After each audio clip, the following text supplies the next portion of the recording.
आप एक बार फॉर्म भरने से पहले मैं कहूंगा ना, नोटिफिकेशन को भी जरूर रीड कर लीजिएगा। नोटिफिकेशन आपको यहीं से देखने को मिल जाएगा, इस पर आप क्लिक करेंगे, ये आपका ऑफिशियल नोटिफिकेशन है। एडवर्टाइजमेंट नंबर 02 है, जो कि आप यहाँ पे देख सकते हैं। 28 तारीख से फॉर्म स्टार्ट होने वाला था, लेकिन थोड़ा सा डिले हुआ क्योंकि यहाँ पे लिंक एक्टिवेट नहीं हुआ था 28 तारीख तक। इसमें आप देखेंगे तो नीचे में आपको क्वालिफिकेशन और नंबर ऑफ पोस्ट के बारे में बताया गया। सबसे ज्यादा जो पद है फ्रेंड्स, डाटा एंट्री ऑपरेटर के पद हैं, 35 पद हैं इसमें, और निम्न वर्ग लिपिक में 10 पद हैं। बाकी आंसू लिपिक में 12 हैं और निजी सहायक में 7 हैं। आप थोड़ा सा नीचे आएंगे तो यहाँ पे आपको क्वालिफिकेशन बताया गया, जैसे निजी सहायक के लिए आपको क्या चाहिए, आंसू लिपिक में क्या चाहिए, डाटा एंट्री ऑपरेटर में आपको जो है 12वीं पास प्लस आपको जो है DCA ADCA का सर्टिफिकेट होना चाहिए। और यहाँ पे निम्न वर्ग लिपिक में भी आप देखेंगे तो 12वीं पास और हिंदी अंग्रेजी का टाइपिंग और बाकी DCA ADCA कंप्यूटर सर्टिफिकेट आपको चाहिए होगा। यहाँ पे आपको उम्र सीमा सारा चीज यहाँ पे दिया हुआ है। परीक्षा की पद्धति भी यहाँ पे बताया गया कि किस तरह से हम यहाँ पे सिलेक्शन करेंगे, एग्जाम पैटर्न क्या होगा। देखिए सबसे पहले आपका रिटन एग्जाम ही होगा, उसके बाद का जो आपका टाइपिंग होता है, स्किल टेस्ट होता है,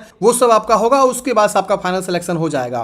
तो इस नोटिफिकेशन को आप एक बार अच्छे से रीड करेंगे, इसमें सारी जानकारी आपका दिया गया है। अच्छा देखिए, आप इसकी परीक्षा की तैयारी बहुत ही बेहतरीन तरीके से कर सकते हैं, बहुत ही अफोर्डेबल प्राइस में कर सकते हैं। इसके लिए परीक्षा मार्ग जो है आपके लिए काफी शानदार जो है PDF नोट्स लाया हुआ है। आप यहाँ पे देख सकते हैं, बिहार विधान परिषद सचिवालय, निजी सहायक, आंसू लिपिक, डेटा एंट्री ऑपरेटर और निम्न वर्ग लिपिक, इन सभी पदों के लिए आपका PDF नोट्स होने वाला है, आपका डाउनलोड हो जाएगा जैसे आप इसको बाय करेंगे। इसमें कुल 3300 से अधिक प्रश्नोत्तर संग्रह आपको देखने को मिलेंगे। जनरल नॉलेज के 1900 प्लस प्रश्न, जनरल साइंस के आप देखेंगे तो 500 प्लस, बिहार स्पेशल के 500 प्लस और करंट अफेयर्स के 400 प्लस आपको जो है प्रश्नोत्तर का संग्रह देखने को मिलेगा। एक्सपर्ट शिक्षकों द्वारा जो है तैयार संभावित महत्वपूर्ण प्रश्न आपको ये दिए गए हैं। नए पैटर्न पर आधारित है, लेटेस्ट एडिशन नोट्स है, आपका ई बुक PDF नोट्स है। आप इसको जैसे ही बाय करेंगे ना तो आपको ये डाउनलोड होगा। ये जो 99 रुपए का ये आपको दिखा रहा है ना, इसमें आपको 20% का और डिस्काउंट मिल जाएगा। मैं बता देता हूं कैसे करना है। आपको यहाँ पे बाय नाउ का बटन है, इस पे आपको क्लिक करना है। जैसे आप बाय नाउ पे क्लिक करेंगे ना, अब यहाँ पे फ्रेंड्स आप देख सकते हैं 2 ऑप्शन आपको मिलेंगे, एक मिलेगा लॉगिन के लिए और एक मिलेगा यहाँ पे कूपन के लिए। तो आपको कूपन कोड पे क्या करना है, क्लिक करना है। जैसे आप इस पे क्लिक करेंगे,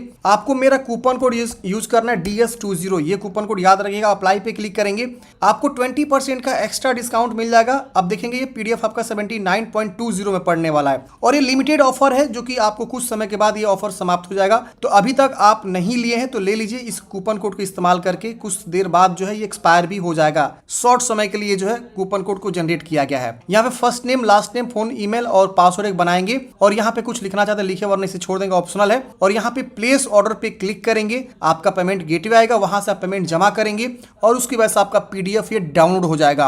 किसी प्रकार की समस्या है तो इस दिए गए नंबर पे व्हाट्सएप आप करेंगे, कांटेक्ट करेंगे तो आपको पूरी मदद भी किया जाएगा। बाकी और भी PDF नोट्स आपको जो परीक्षा मार्ग की वेबसाइट पे देखने को मिल जाएगा। यूपी होमगार्ड का है, इसके अलावा जो है बिहार विधान परिषद का मैंने बता ही दिया, बिहार CGL का है, बिहार कार्यालय परिचारी का भी PDF नोट्स है, IB का है, रेलवे ग्रुप D का मिलेगा, चालक सिपाही है। इसके अलावा जो है जीविका के तमाम PDF नोट्स, बिहार लाइब्रेरियन के PDF नोट्स आपको देखने को मिल जाएंगे। अब चलिए समझते हैं कैसे आपको फॉर्म को भरना है। देखिए यहाँ पे आपको जो है पोस्ट अप्लाइड फॉर, जैसे कि मैंने बताया, आप पहले जो है एक बार नोटिफिकेशन को रीड करेंगे कि किस पद के लिए अप्लाई करना चाहते हैं, तो उसके अकॉर्डिंग आप अपने क्वालिफिकेशन के अकॉर्डिंग आप यहाँ से चूज करेंगे। सपोज हमने यहाँ पे LDC चूज किया। अब LDC में यहाँ पे आपका नाम पूछेगा, आपका कंफर्म नेम, यहाँ पे फादर्स नेम, फिर मदर्स नेम। आप बिहार के निवासी हैं तो आप यहाँ पे यस करेंगे, और सपोज आप बिहार के निवासी हैं तो यहाँ पे आपको कैटेगरी आएगा चूज करने के लिए। तो जनरल है, SC है, EBC है, BC से आते हैं, BCW महिलाओं के लिए अलग से, बैकवर्ड क्लास में महिलाओं के लिए W लग गया तो वो महिला हो गया, वुमेन। EWS है तो आप यहाँ पे देख सकते हैं। अगर आप BC कैटेगरी से हैं और महिला का स्पेशल रिजर्वेशन लेना चाहते हैं तो BC वुमेन आप चूज कर सकती हैं।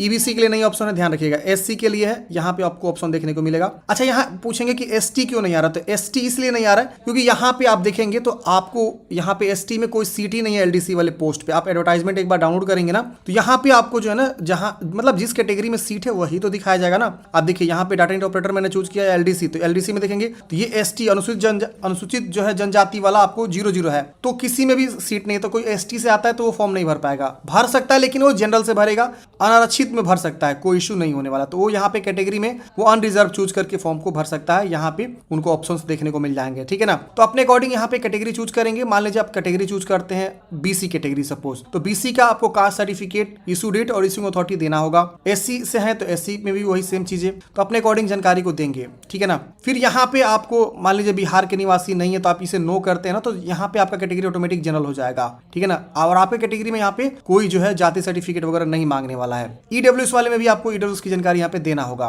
तो इस तरह से आपको भरना है। अब यहाँ पे आपको जेंडर बताना है, मेल फीमेल। यहाँ पे आप गवर्नमेंट के एम्प्लॉई हैं तो यस करेंगे वरना नो करेंगे। फिर यहाँ पे मैट्रिक के अकॉर्डिंग आपका डेट ऑफ बर्थ क्या है, यहाँ पे आपको डेट ऑफ बर्थ से कैलेंडर से आपको अपना डेट ऑफ बर्थ की चॉइस कर लेनी है, जो भी आपका डेट ऑफ बर्थ है। फिर यहाँ पे आपको नीचे आना है, मोबाइल नंबर लिखना है, confirm mobile number, email ID, confirm email ID मतलब 2 बार। फिर यहाँ पे कंप्यूटर सर्टिफिकेट आपसे बोला गया है ओ लेवल का हो या AICTE के द्वारा मान्यता प्राप्त हो या कंप्यूटर ऑफ इलेक्ट्रॉनिक्स के द्वारा उसका मान्यता प्राप्त हो। और यहाँ पे आप देखेंगे तो आप जो सिलेबस होता है जो DEU का उसके अकॉर्डिंग आपने पढ़ाई किया हो तो आपको यहाँ पे यस कर देना है। अब देखिए बहुत सारे लोग यहाँ पे कंफ्यूज होंगे कि मेरे पास जो है कंप्यूटर सर्टिफिकेट नहीं है। तो देखिए आपको कंप्यूटर सर्टिफिकेट नहीं है तो फिर आप फॉर्म नहीं भर सकते। तो अगर आपके पास DCA सर्टिफिकेट है, किसी इंस्टीट्यूट से आपने पढ़ा हुआ है या ADCA सर्टिफिकेट है तो आप यहाँ पे लगा सकते हैं। देखिए जितने भी मतलब आपके सर्टिफिकेट कोर्स कंप्यूटर कोर्स कराते हैं, एक बढ़िया रेपुटेटेड कोई भी मतलब संस्था हो, वो या तो AICTE के द्वारा मान्यता प्राप्त होगा उसको तभी वो वैलिड हो सकता है, या तो DEOCC के द्वारा मान्यता प्राप्त होगा, NILIT के द्वारा मान्यता प्राप्त होगा। समझ रहे ना, इन तीनों में कहीं ना कहीं मान्यता प्राप्त होगा तभी जाके वो अपना जो इंस्टीट्यूट खोल रखा हुआ, वरना जो है सबको यहाँ पे परमिशन नहीं है पढ़ाने का। तो ये जो भी आपका सर्टिफिकेट है वो लगभग इन तीनों में से कहीं ना कहीं मान्यता प्राप्त होता ही है।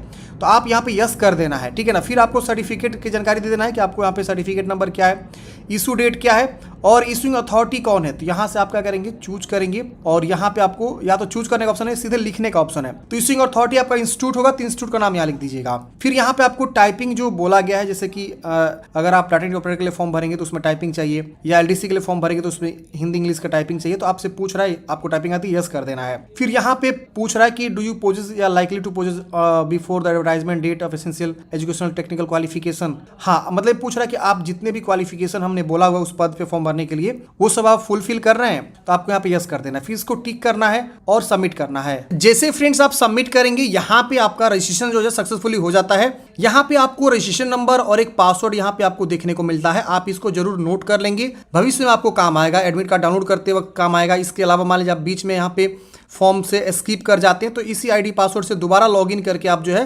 फॉर्म को कंटिन्यू कर पाएंगे। अब यहाँ पे आप देखेंगे तो ये जानकारी आपको ऑलरेडी पहले से फिलअप जो है दिख रहा है। यहाँ पे आपको क्या करना है, नेक्स्ट का बटन है, इस पर क्लिक करेंगे।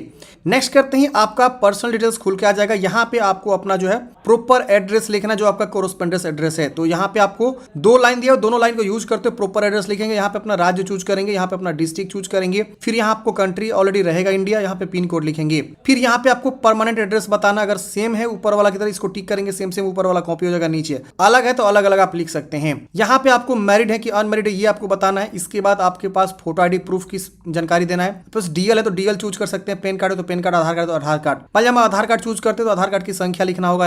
यहाँ पे visual marks of identification of candidates, मतलब आपके बॉडी में जो पहचान है, तिल का निशान, कटा का निशान, जला का निशान, उसको यहाँ पे आपको बताना है। तो जो भी आपके विजुअल मार्क्स है वो आप यहाँ पे बता सकते हैं। फिर यहाँ पे आपके अगेंस्ट कोई क्रिमिनल केस रजिस्टर्ड है, नो कर दीजिएगा। आपके अगेंस्ट कोई FIR रजिस्टर, इसको आपको नो कर देना है। फिर यहाँ नीचे में नेक्स्ट बटन है, नेक्स्ट पे क्लिक करेंगे। नेक्स्ट करते हैं फ्रेंड्स, अगले स्टेप में आपको एजुकेशनल डिटेल्स भरनी है। तो यहाँ पे आपको स्कूल का अपना नाम लिखेंगे। पहले मैट्रिक की जानकारी पूछ रहा है तो किस विद्यालय से आपने पढ़ाई किया, स्कूल का नाम लिखेंगे। फिर बोर्ड का नाम लिखेंगे। फिर पासिंग ईयर बताना है कि कौन सी ईयर में आपने पास आउट किया हुआ है। फिर यहाँ पे आपको बता देना है कि स्कीम ऑफ मार्किंग, परसेंटेज है तो परसेंटेज चूज करेंगे। ऑब्टेन्ड मार्क, मान लिया आपको 350 नंबर मिला 500 में, तो इस तरह से लिखेंगे, ऑटोमेटिक परसेंटेज आएगा। फर्स्ट है कि सेकंड है ये बता देना है। इसके बाद देखिए जो भी जानकारी लिखेंगे ना, मैट्रिक का पहले सर्टिफिकेट पे जो जानकारी है उसी तरह से लिखना होगा। जिस तरह से आपका विद्यालय का नाम लिखा है उसी तरह से यहाँ पे स्कूल का नाम लिखना, आपको ध्यान रखिएगा। फिर यहाँ पे इंटरमीडिएट की जानकारी पूछ रहा है, आपकी आर्ट्स है, साइंस, कॉमर्स, किस स्ट्रीम से आपने जो है क्वालिफिकेशन रखा हुआ है अपना इंटर वाला। फिर स्कूल का नाम या कॉलेज का नाम, फिर बोर्ड का नाम। फिर यहाँ पे पासिंग ईयर बताना है, कौन सी ईयर में आपने पास आउट किया हुआ है तो आपको यहाँ पे बता देना है। फिर यहाँ पे स्कीम ऑफ मार्किंग, आपका परसेंटेज CGPA है। यहाँ पे देखेंगे तो 2025 का ऑप्शन आपको नहीं देखने को मिल रहा है, जो कि ये बिल्कुल मतलब सही नहीं है, क्योंकि 1 अगस्त 2025 तक रखा गया है क्वालिफिकेशन। अगर कोई बंदा 2025 में पास आउट है तो क्या वो फॉर्म नहीं भर पाएगा? ये हो सकता है कि इनका सॉफ्टवेयर का इशू हो, जिन्होंने ये अपडेट नहीं किया होगा, ऐसा ही इसीलिए आ रहा होगा। तो आप वेट कर लीजिए, मेल कर दीजिए विभाग को। इसके एडवर्टाइजमेंट में आप देखेंगे तो इनका मेल ID है, हेल्पलाइन डेस्क पे आपको देखने को मिल जाएगा। वहां पे आप जो है किसी प्रकार की जानकारी प्राप्त करना चाहते हैं तो यहाँ पे आपको जो मेल देखने को मिल जाएगा। ये देखिए इसके ऑफिशियल वेबसाइट पे जहां से आप लोग रजिस्ट्रेशन कर रहे हैं, लॉगिन का ऑप्शन जहां बना हुआ है, यहीं पे नीचे में आपको हेल्प डेस्क का ईमेल ID, मोबाइल नंबर दिया हुआ है। आप इस पे कांटेक्ट करेंगे कि 2025 का ऑप्शन नहीं देखने को मिल रहा है, तो आप लोग उसको अपडेट करेंगे ये लोग, ठीक है। अब यहाँ पे आपको ऑब्टेन्ड मार्क्स, मैक्सिमम मार्क्स और यहाँ पे फर्स्ट की सेकंड बता के आपको नेक्स्ट कर देना है। 7 नेक्स्ट करते हैं फ्रेंड्स अगले स्टेप में। अब यहाँ पे आपको पासपोर्ट साइज फोटो अपलोड करनी है, जो कि 50 से 100 के बीच होना चाहिए। चाहिए। यहाँ पे आपको हिंदी सिग्नेचर जो कि 10 से 20 केबी के बीच, और यहाँ पे आपको अंग्रेजी सिग्नेचर। सिंपल है, ये फाइल साइज आप बनाएंगे ना आसानी से, आपका जो है केबी में ये साइज रखेंगे और आसानी से अपलोड हो जाएगा। केबी कैसे बनाते हैं तो देखिए सिंपल प्रोसेस है, गूगल में जाएंगे, सर्च करेंगे केबी रिसाइज, जैसे आप इस पे क्लिक करेंगे ना आपको बहुत सारा वेबसाइट मिलेगा। सबसे ऊपर वाला आई थिंक बढ़िया होता है image.pi7.org। आप इस अपना इमेज को सिलेक्ट करेंगे, जो भी साइज बनाना है, मैंने 50 से 100 से बोला है तो आप 70 केबी लिख दीजिए। रिड्यूस पे क्लिक करेंगे तो आपका फोटो को क्या करेगा, रिसाइज करके आपका जो 70 केबी में दे देगा। अब आप उसको आसानी से यहाँ यूज कर लीजिए। उस तरह से सिग्नेचर को भी आप यहाँ पे रिसाइज कर सकते हैं और यहाँ पे आपको नेक्स्ट कर देना है। ये सब फोटो